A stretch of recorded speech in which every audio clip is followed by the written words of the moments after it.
Hello, everybody. I have been waiting and waiting and waiting all day long to make this video because we get to pull some shards. I'm really hoping to get rewarded with my patience here regarding kind of not leveling up Husk and everything. So, real quick, I do just kind of want to give a rundown of the account because this is a normal episode, but we are going to be summoning shards, so I got to keep everything quick. Um, and while I'm thinking about it, I realized I've been telling myself I need to go do these. Oh, I got 30 minutes. Okay, probably by the time I'm done this video, I'll be able to grab those. So I've been running dragon a lot. And was able to earn 1,300 points just by running dragon. I then spent a lot of the rest of my energy leveling the champions. The reason I've been doing that was to try and clear space as much as I could economically in order to pull these shards on a camera because I only have a day, right? I only have four hours left. Ideally, I'm probably just gonna bump this up using gems because we have a pretty big surplus of gems right now. We're sitting at 2,300. Um, so I can probably bump that up with gems, maybe use a little bit of silver. So we'll probably go that route. Because I do need to make room for 62, and I don't like feeding um just random champions, but I may have to do that if it gets too expensive for me to make roster slots. I'll have to do that. I wanted to give an update about a couple of things. Doom Tower, this rotation is going really well, and I'm shocked because we beat Dark Fae. Um, Now, if you don't know Doom Tower, Dark Fae is probably one of the most important bosses to be able to fight. Now, I'm not going to farm her at this level because the gear that she drops, um, it's going to be the blue gear, so it's not gear that I'm going to forge. I'm not looking to make a whole bunch of 3-star lethal pieces, but it's one of the best PvP sets in the game, lethal gear. It does what Savage Gear does, which is ignore defense, but it also gives you crit rate, I believe. Um, yeah, I guess I can just look. So lethal gear, yeah, it gives you 10% crit rate, which makes it easier to build those champions and also give them more crit damage in place of that crit rate. So lethal gear is in high demand, but you only get the pieces to make it from Dark Fae. Regardless, my point is that I'm really impressed with our progress, and a big part of this has been due to Ultimate Death Knight. We've been able to progress through these bosses because Ultimate Death Knight's providing those shields and heals. That's how we were able to get past Scarab King this time. Um, so overall, I'm really happy with the progress we're making. I do not for a second believe that we're going to be able to completely clear this Doom Tower rotation or anything like that. We're not even close to that, but it is nice to get that progress because we're getting extra rewards, and free resources are free resources. So happy to get that. Demon Lord, we're on pace. I have a key left, as you can see, but we are on pace. I pretty much only need like 3 million damage, so I could have the worst run ever, and still we're gonna get our chest. I'm gonna be pulling all my shards over this weekend. So today is the ancient 2 times. Tomorrow we're gonna pull all 9 voids, and then on Sunday we will pull our 4 sacreds and any additional sacreds we earn in that time. I would love to try and force myself in the campaign on Nightmare to be able to get this sacred, but I'm gonna be honest with myself, it's not gonna happen, and I don't need to put that kind of pressure and waste that kind of energy. So, but I am very excited to pull shards today. I'm trying to think if there's anything else going on the account that I want to discuss. Oh, the Forge Pass. We're on a very good pace here. Um, I do just have a few more. I've been having some really bad arena battles today. Um, just unlucky draws, and I've been waiting for a refresh. Do I get any easy ones? Oh man, we are getting. I'm wondering if it's because the end of the rotation is coming through. I think I can beat this team.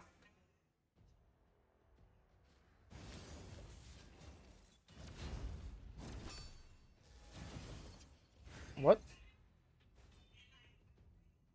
What happened? Oh, Geomancer's passive.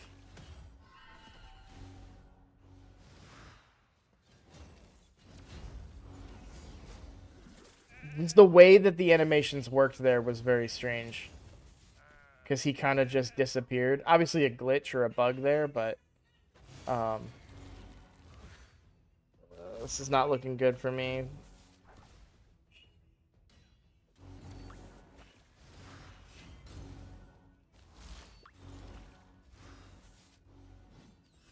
Oh, man. Just not my night when it comes to Arena, and I have to win at least one more. I'll have to do it off camera. I think I'm just leveled too high in gold right now. Plus, we're getting towards the end of the rotation in a couple of days. Like it feels like a weekend to me just because of all the holidays and everything. So I keep forgetting it's only Friday. It feels much later. Missions, we're waiting on that. All right, so let's just go ahead and get into it. We got a lot of summoning to do. Here we go. I'm gonna pull these 2 first, and then we'll go 10 at a time. Rotting Mage. Really can't think of any rares at this.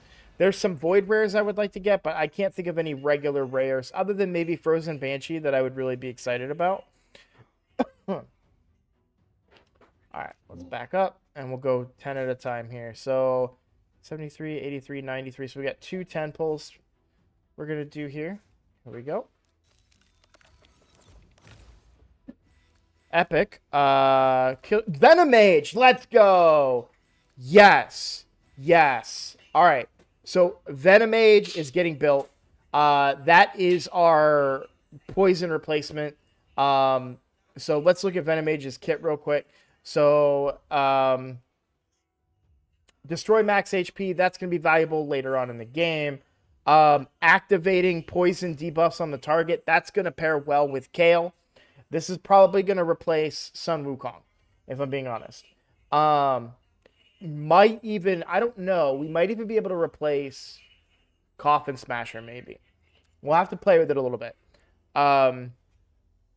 Decrease defense and decrease attack on the same ability. Now, this is really good for Clan Boss. However, we don't really need it because we're getting both of those buffs from 2 different characters. So, kind of a less necessary ability.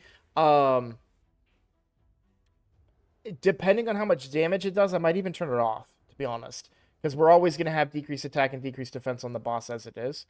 We don't really want the heal reduction. But we do get those 2 5% poison debuffs. And then we have the chance to activate and enemies under heal reduction, inflict 50% less. So we want the heal reduction because the clan boss will then do 15% less damage. It's important to note 4-turn cooldown is for 2 turns. Buff goes down to a 3-turn cooldown. If we build them fast enough, that 15% damage reduction is better than the 5% damage reduction we get out of Coffin Smasher. So I think this might be just... we're going to do some experimenting and some playing around. But I do think putting Venomage in place of Coffin Smasher might net us more damage and more survivability. Meaning that we can get further on our keys. Which will be really good. So Venomage, this is just a great pull. And to be honest, I've never really had a Venomage, which is a really fun element because it's a champion that I haven't been able to work with before, and now I finally get to work with them early on, and that's going to be a lot of fun. Now, one could argue that this could just be a replacement for Kale. However, they pair so well with Kale. Now, if I get another poisoner like a Frozen Banshee, then we would gain the benefit from them too. Frozen Banshee, or even maybe Petrifia finally gets built to replace Kale as well. So we'll see. But we're gonna keep pulling here. I'm really hoping to maybe to get a legendary. I think last time we got a legendary on Sacred Shards, so we should be coming up on Mercy here on the Ancients. Rare, epic. Let's go! Let's go, dude! Let's go! Oh my god! I called it. I called it. I said, what will happen if I level up Husk and then I pull a Geomancer, and I did it. I pulled a Geomancer. Let's go. Mm. Oh, I'm so excited. Oh yeah, 100 gems. This is easy, easy. All right. Oh man. Honestly, Geomancer might get leveled up before some legendary. If we pull like there's a chance I could pull a legendary and I'm still gonna level that Geomancer. What a pull, dude. Oh my god, I'm so excited right now. All right, we're gonna keep going. We're gonna keep going here. Oh man.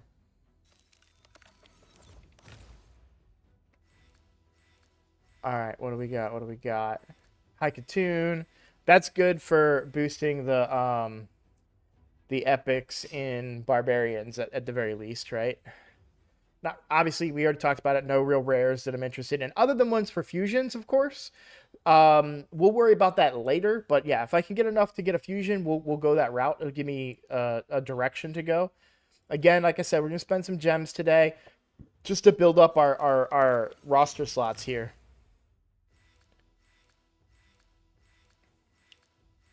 What do we got? What do we got? Are we gonna go all rares here? We are. Ouch. That one hurts. That one hurts a little bit to go all rares here. How many? All right, we got 2 more 10 pulls here.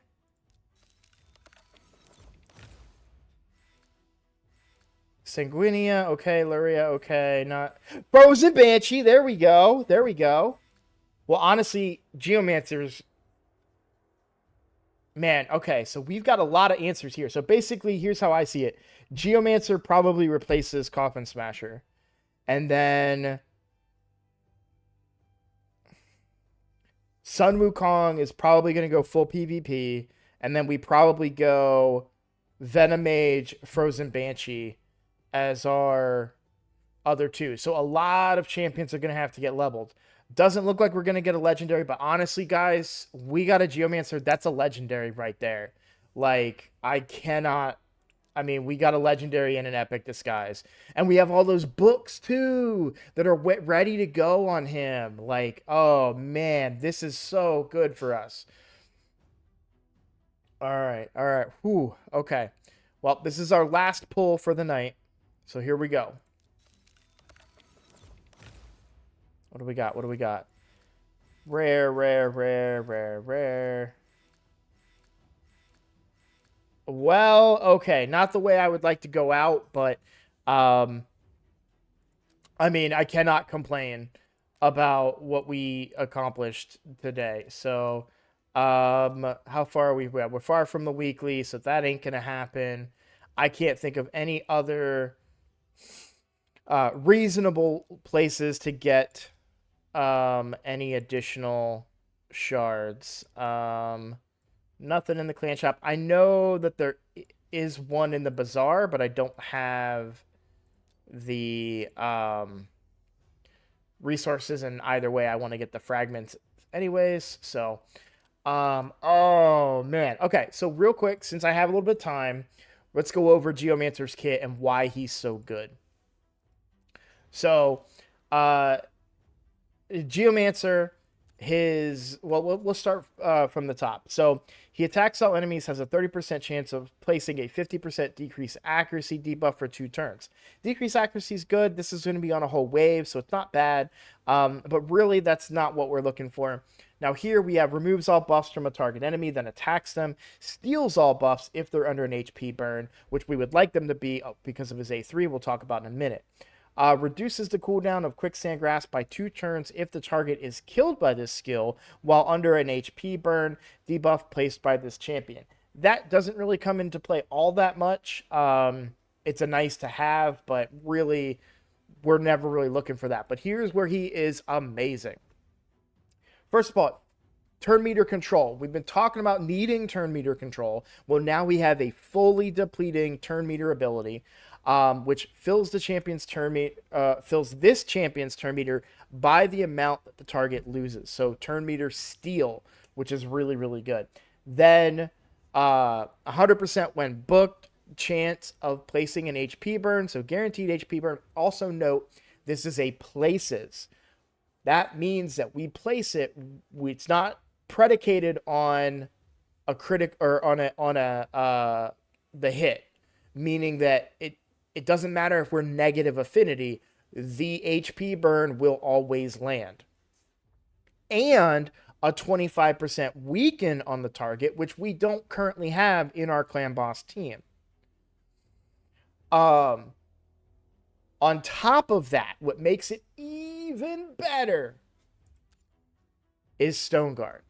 Decreases the damage all allies receive by 15%. So right out the gate, we're receiving less damage.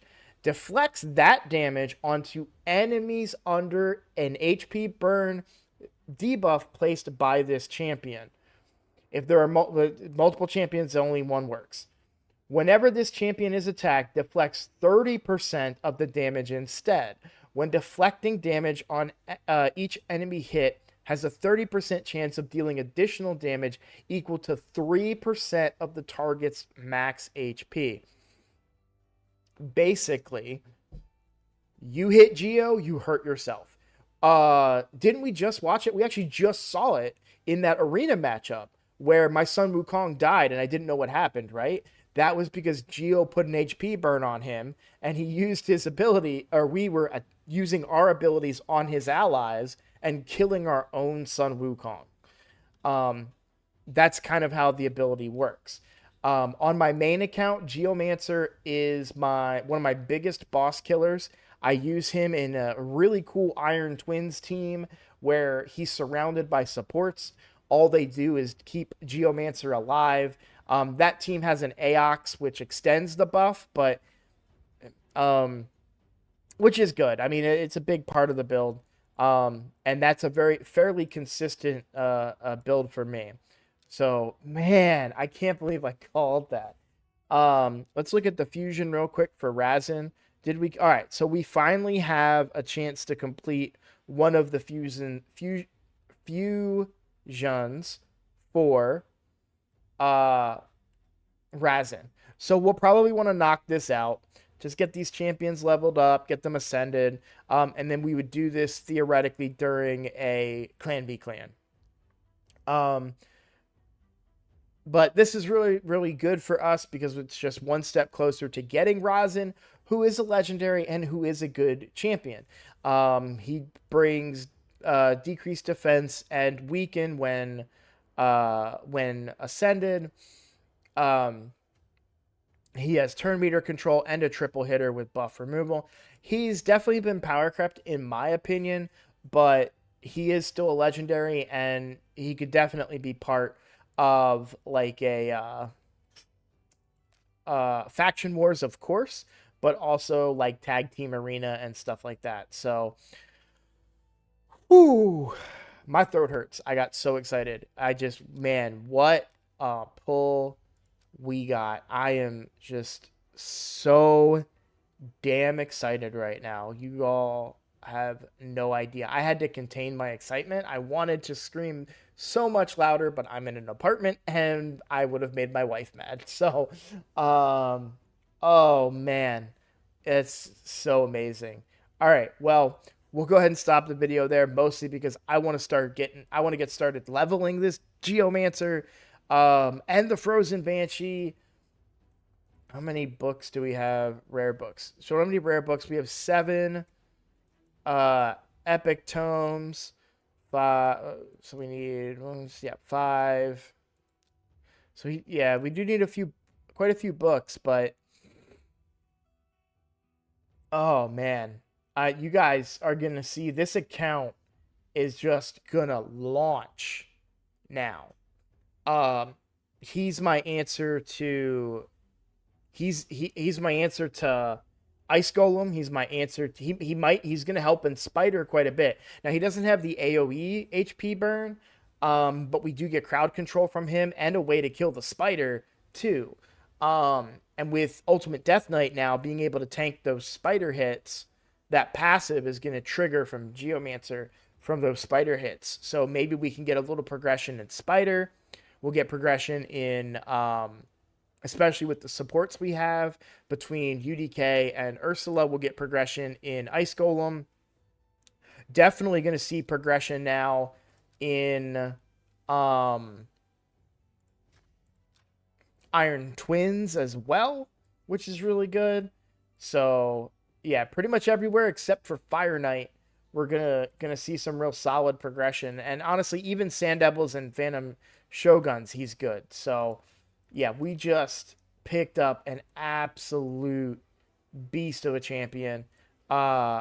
Champions. I mean, I'm so excited to get to use Frozen Banshee as well.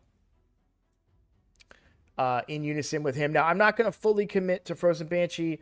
Obviously, we mentioned Venomage too, so we have a path forward now for Clan Boss. That's the big thing. It all starts with Geomancer, and then how do we fit Geomancer into the team? That remains to be seen. You know, he could very easily take the spot of Sun Wukong. I know Sun Wukong's kind of doing the most damage on my team right now, but we get him in there. Honestly, I think he has to replace Coffin Smasher. I think the game AI lets HP burns.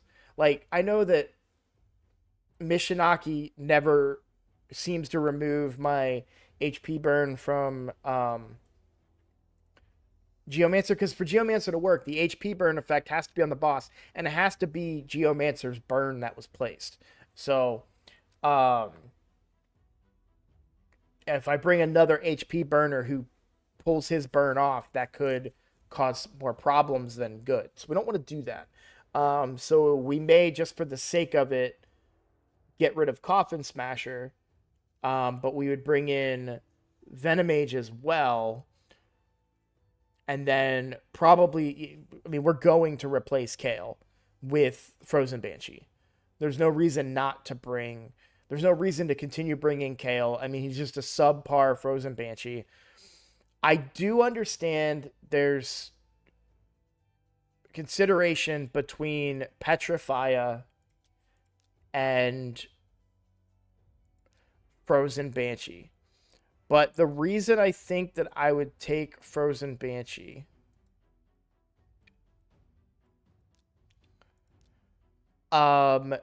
is because we're getting Deacon Armstrong's not going anywhere. He is a staple of that team. So I'm not removing Deacon Armstrong. So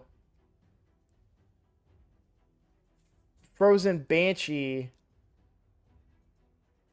brings the big version of poison on her A1, where Petrifia needs it on her other two abilities, which have cooldowns, of course.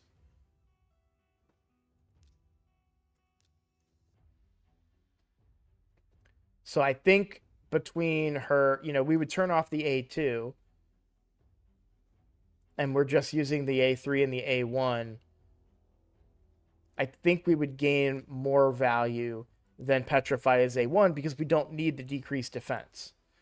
Like, Petrifia is really good, but we're getting decreased defense from our Deacon. And hell, even Venomage would bring it as well, right? If we wanted to. So like we're getting the decreased defense from other areas. So I think I'll probably turn this off as well and just use the A3 and the A1. Just to apply the poisons, and then we have the activating here as well, which is really good. So, yeah, we're gonna see huge gains with the pulls that we just got. So, man, I'm so excited. All right, I could talk all day about this, but I'm gonna hop off. I'm so excited to upload this video, guys. Oh man, what a pull! All right, thank you so much for watching. I will see you guys. I'm so speechless. I'll see you guys in the next video. I'm gonna get out of here before I keep rambling.